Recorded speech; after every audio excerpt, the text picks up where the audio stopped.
ซอกปกตัวเว้ยอยู่ห้องซาวเลยเนาะ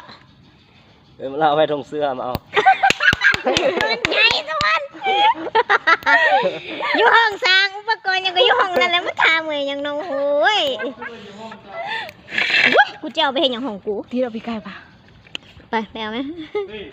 เขาเข้ามาเบิกขอเฮ็ดแล้วเขาเขียนเบิกเขาเบิกได้บ่ล่ะไม่ได้ติ้ง แสงจะหูเรื่องบ่ท่านใดเขาก็อาจารย์ จะ ก็ หู ให้ เรื่องบ่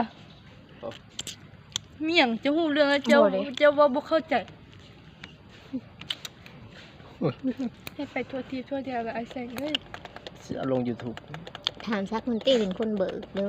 มันมีจักรชีรถรถห้ามลงหลังจักรชีโอ้ไปอันนี้เอาไว้กินอีกคำละรักษาไว้เด้อเจ้าเนี่ยอุตส่าห์เฮ็ดมาให้แล้วนี่ยังเสียยัง